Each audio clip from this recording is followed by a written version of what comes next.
Before we get going too far, I want to pray too. I appreciate Andrew praying for us, so I want to pray too.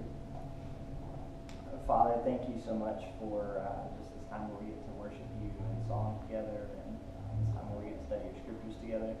I pray that you would be the one speaking, not me. God, pray you just help us to be ready to serve you. Pray that you prepare us today, that you teach us. God, just that you would draw near to us, so that we just want to be close to you. So we ask these things in your Son. Okay, so I'm not going to do Colossians. I mean, we all know that if I did, Jim would pre-preach it anyway, so it's fine, and I'm not worried about that. But I was thinking, we've got the fair coming up, and I was like, well, what would be fitting? What do we need and everything?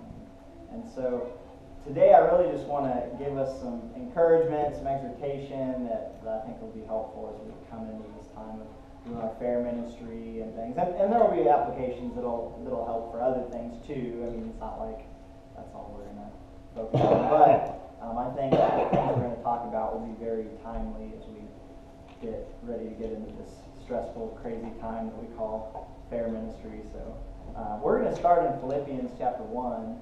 We're going to hit about 3 different texts. We'll start in Philippians chapter 1 and verse 27.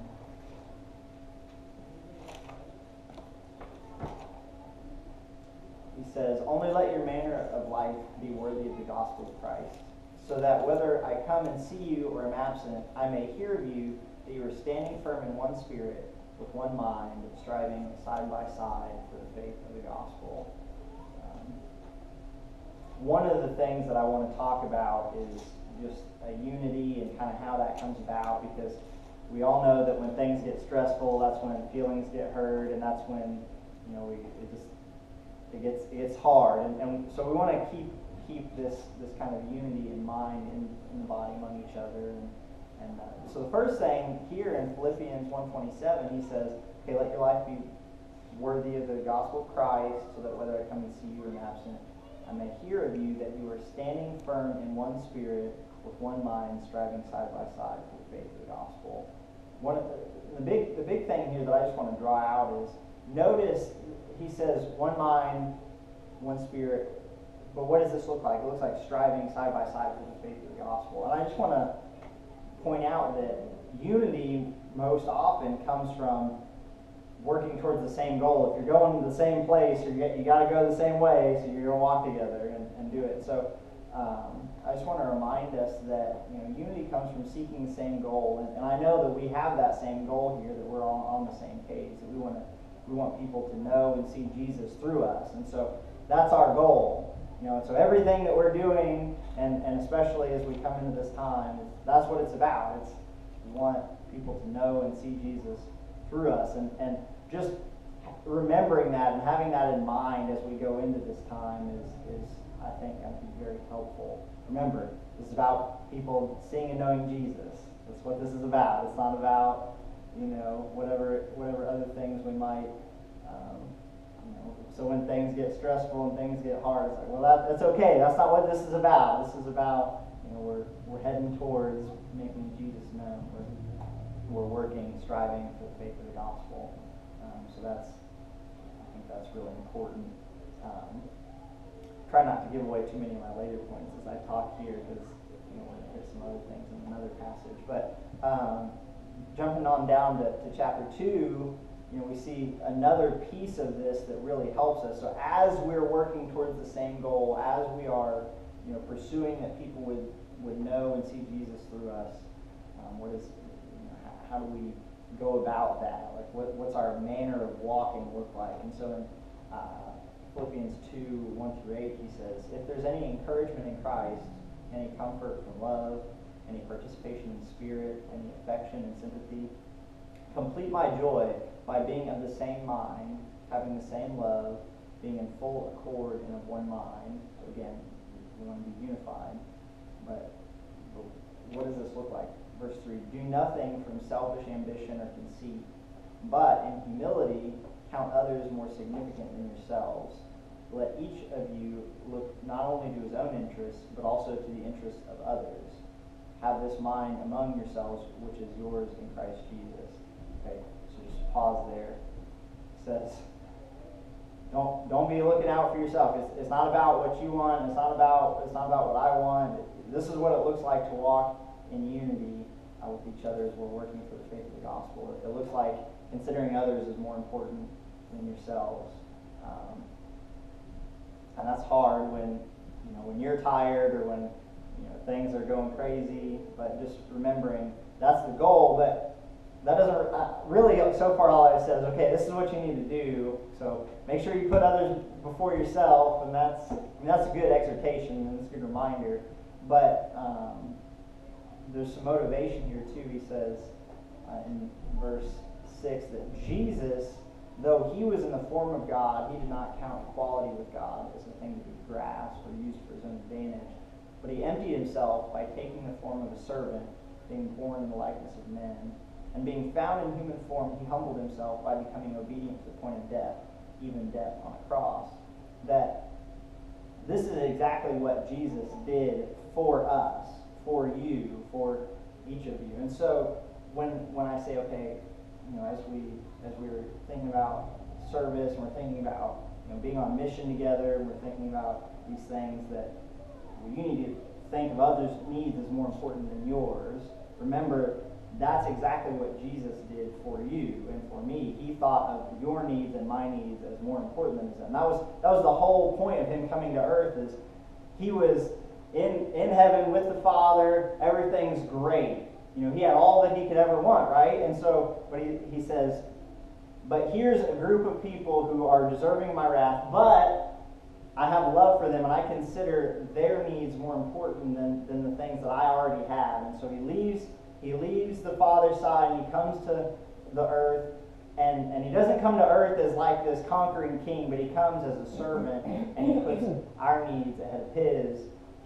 He spends his life serving and teaching other people, and so many times we read in the Gospels of him, like, it's people are coming, bringing the sick to him, and all day he's healing them, and all day he's teaching them, and all, and never once really I don't remember reading the scriptures, and then Jesus took a 2-year vacation, and then he went and did this and that. Not that vacation is wrong. I'm just, his life wasn't about him. It was about us, that he would come and he would serve people, and specifically that he would die in our place, that he would bear God's wrath in our place.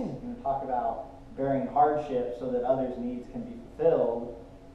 Jesus did it, So that's my big motivation here for you when I say, okay, count others as more important than yours. Make sure that their needs are met. Make sure the things that they need and want, that's ahead of what you need and want. Because that's exactly what Jesus did for you, that he didn't just, it was like, okay, I'd really like being here in heaven with the Father. I think I'm just going to hang out here. Hope you guys do all right. He suffered and died in our place so that we could be with him. So that's how Jesus treats us. So we want to be on the same mission, and we have the same goal here, that people would know and see Jesus through us. But as we're on this mission, again, having that big picture, that's the focus as we're doing all this stuff. That as we're doing it, it's got to be, okay, that these people's needs are more important than mine. So, all right, that's kind of my Philippians spiel about unity and considering others more important, but I want to do a couple other things too. Let's look at 1 Peter chapter 4.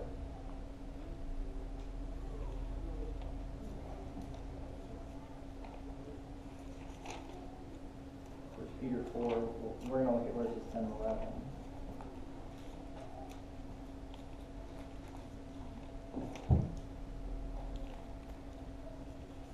Says, as each has received a gift, use it to serve one another as good stewards of God's varied grace. Whoever speaks, as one who speaks oracles of God. Whoever serves, as one who serves by the strength that God supplies, in order that in everything God may be glorified through Jesus Christ. To him belong glory and dominion forever and ever. Amen. So, the first thing from this passage I want to bring out is that this work and this service that we're doing, that we're we're out to make Jesus known. Like, we can't do that on our own. Every piece of it that we're able to do, we can only do that through what God has given us, whether that's, life and breath, or whether that's, strength to do this or that, or whether it's the knowledge of Jesus that we might teach others and proclaim his name, or whether it's the strength to serve, or whether it's the ability to make balloon animals, or paint faces, or, money to buy water for people, or whatever. All those things are from him. And so I just want to remind us that we can't do this on our own or by our own power, but it's all from him. But especially as we think about not just life and breath, but these things that have more relation to the spiritual nature, and do we have the mental capacity, and are we ready to go and serve? Are we motivated by Christ's love to go and serve? Are we filled with knowledge of him to go and speak?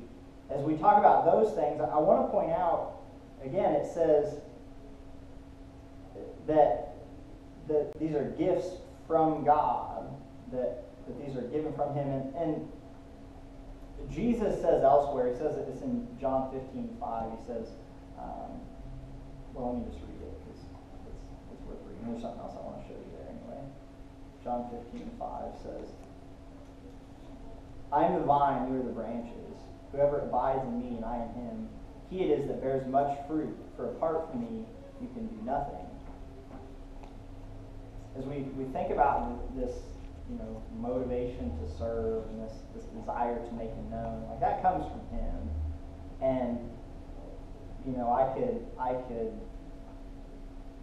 try and stir you up here and really get you feeling like you need to come and you need to do this or you need to do that, whether it's service here, service at the fair, or service in some other ministry. Like, yeah, you really need to do that, and I could really even lay a weight on you to do this thing. But Jesus says, he gives us this illustration. I'm the vine and you're the branches. Whoever abides in me and I in him, he it is that bears much fruit. So we're the branches and he's the vine. The fruit here is this service and this desire and this work of proclaiming him. And these are the products of not being burdened and laid on with obligations, but these are the products of being connected to Jesus and being near to Jesus. And so my real exhortation to you as we talk about these abilities coming from God is be connected to Jesus. Are you near him in prayer? Are you near him in reading the Word? And as you are connected to Jesus in these ways, then you'll bear much fruit. And so one of the things I want to point out here is that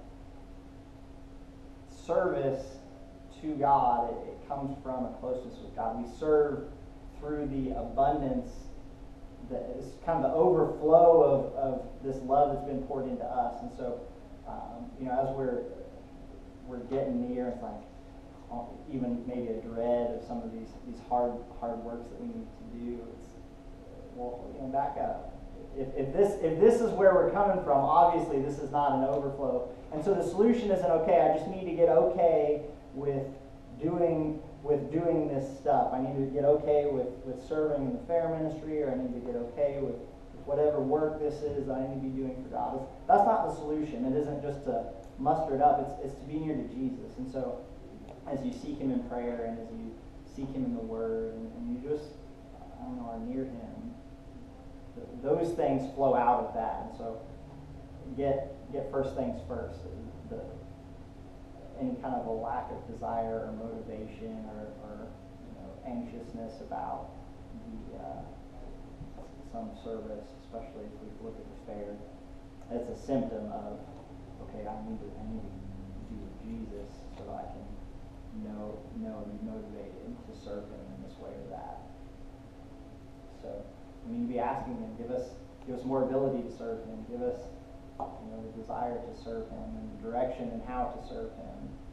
So that's really critical. I want to point something else out here in 1 Peter 4, and I think this may be a little bit of a new thought maybe for some of you, maybe not, but I'm kind of taking a different turn here. Notice he says, as each has received a gift, use it to serve one another. Now, this isn't the only text that speaks like this, so I feel very confident in saying this, but his focus here, now he's not excluding others, but his focus when he says that is who?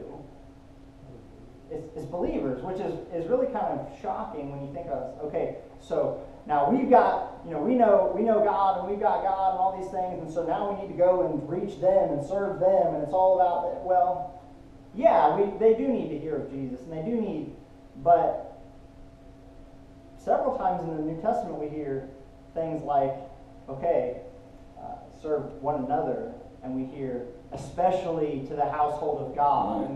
And so I want to remind us too that as we come to bear on some of these hard works of service that we do, that often the focus is, okay, serving the household of God as well. So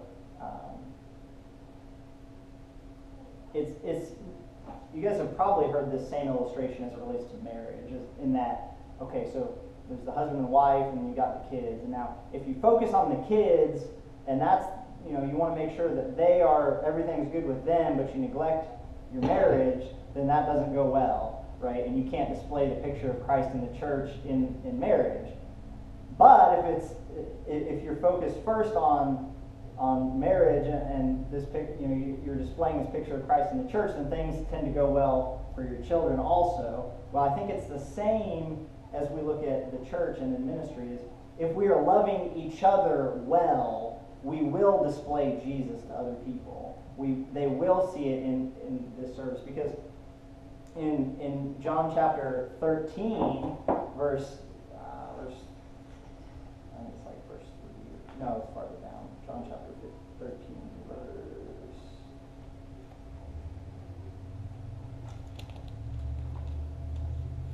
verse 34. New commandment I give to you, that you love one another, just as I have loved you. You also are to love one another. By this, all people will know that you're my disciples, if you have loved one another. So how is it that people know we're disciples of Jesus? We love one another. Again, I'm not excluding loving others, because that's, we're very much about, we want other people to see and know Jesus, and we want to serve other people, and that's great. But I want to point out this emphasis on, as we love one another and serve one another well, that's how people will know that we're disciples of Jesus, which is really interesting, and it really kind of, I don't know, it changes the focus, it changes how you think about it a little bit. So as we go into fair ministry, and we've got all these people coming that we're serving, and all the, and all the craziness and, whatever, it would be a bad idea to think about, okay, well, have I loved and served the other people that are part of the body here, and am I taking care of them and all that? And again, that's going to go a long way in unity and working together. Yeah. That's what I was just going to say, is I don't think you can achieve the unity without doing this. Right. It's kind of like, okay, suppose you're running a soup kitchen and you got two people working, and they're constantly bickering at one another and trying to convince all the people they're serving how much they love them. It's not going to work. Yeah. So, as we do this thing called fair ministry, remember, it's more important that we honor God by loving one another than it is that we get stuff done in the craziness, because listen, faces will get painted and balloons will get made, but the important thing is the love and the concern that we have for one another and for the people that are coming in. I mean, that's, again, I'm not trying to not do that, but just a reminder that this is important as well.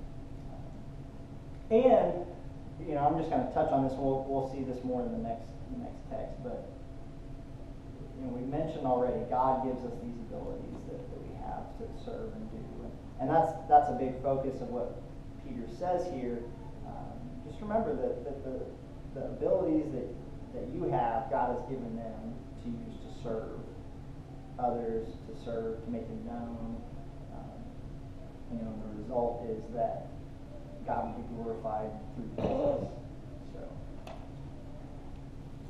we're going to talk about that more here in just a second, but just a reminder, like that's really Peter's focus here. So, one more text. It's in 1 Corinthians 12. I'm going to look at that. We're going to talk about it, I think, a little bit more directly applicational, and then I'll bring in some other applications as well. 1 Corinthians 12. We're going to start in verse 14. We're going to read a lot of it, but it's not going to take super long. 1 Corinthians 12, verse 14. For the body does not consist of one member, but of many. If the foot should say, because I'm not a hand, I do not belong to the body, that would not make it any less a part of the body. And if the ear should say, because I am not an eye, I do not belong to the body, that would not make it any less a part of the body. If the whole body were an eye, where would be the sense of hearing? If the whole body were an ear, where would be the sense of smell? But as it is, God arranged the members in the body, each one of them as he chose. If all were a single member, where would the body be? As it is, there are many parts, yet one body. The eye cannot say to the hand, I have no need of you, nor again the head to the feet, I have no need of you. On the contrary, the parts of the body that seem to be weaker are indispensable, and on those parts of the body that we think less honorable, we bestow the greater honor, and our unpresentable parts are treated with greater modesty, which our more presentable parts do not require. But God has so composed the body, giving greater honor to the part that lacked it, that there may be no division in the body, but that the members may have the same care for one another. If one member suffers, all suffer together. If one member is honored, all rejoice together. Now you are the body of Christ, and individually members of it. Okay. Now Paul is speaking of spiritual gifts, but we've talked about spiritual gifts before, and Jim has taught on this, and I want to affirm that yes, the things that God has given here, the gift is giving this thing to another person, whether it's prophecy or whether it's healing or whether it's service or whatever it may be, that God is gifting people through you, and these are from God. And there's I think a very spiritual nature to all this, but I want to point out his overarching point here. We all need each other.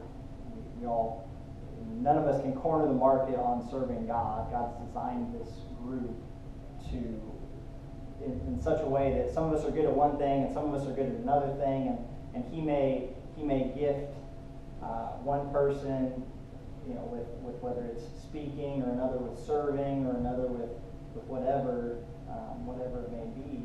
He gifts in different ways, but none of us can say we have the corner on doing any bit of this. Empower me. But it really does.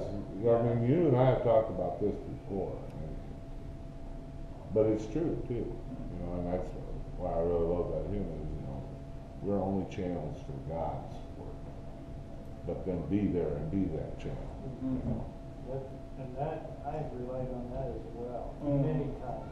God, I am not, before I got out of the car, I had to say, praise God, my heart is not here. I'm not in it, but you want me to be faithful. So that's why I'm stepping in faith, and every time it comes through. Because if you don't, what you're really saying is God's not powerful enough to use me. And that's not true. He can use anybody he wants. And if he chooses to use you, it's going to be profitable. It's going to be successful.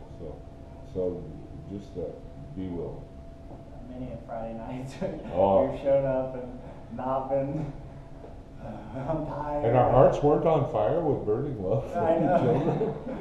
These little heathens running around. These little mothers of joy running around. Yeah. Remember the night when I came and said that I thought couches were the direct work of the devil? Yeah.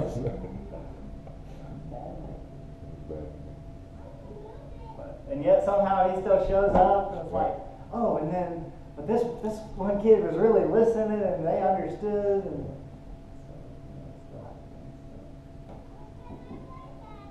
what other thoughts do you guys have? I mean, whether that's fair related or not fair related, or something I thought of, or that you thought of that I didn't. because we're almost there, I just always go back to 1 Corinthians 13 when I need to have my face slapped about loving others and what love looks like, and am I showing that? Because it really does, you know, love is not irritable or resentful. Yeah. Oh. Oh yeah. Whoops. Whoops.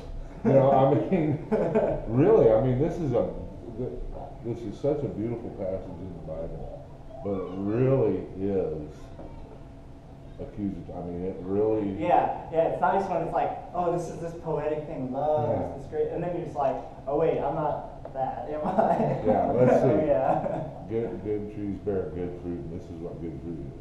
Yeah. Oh. Bad. Yeah, oh, you want me to do this? Yeah.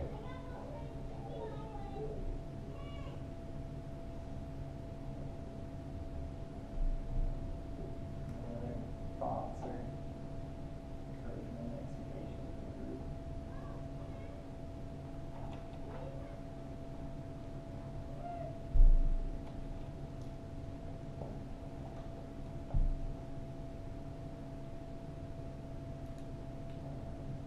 Well, Steve, you want to pray for us?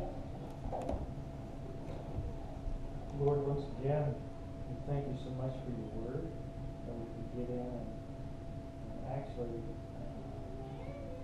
understand you through your Spirit, want to know what you want us to do and what you want us to be about and what the ought to look like. It's so refreshing to be able to come here and talk about what our lives are supposed to look like with our brothers and sisters. Thank you so much for this church family. Help us to be unified as we talk today. Lord, that we would show the unity that you had in mind here. Help us to plan ahead for the fair, that we would glorify you through this time. Use the ministries you've given us, the gifts that you have given us to glorify you, to build up on.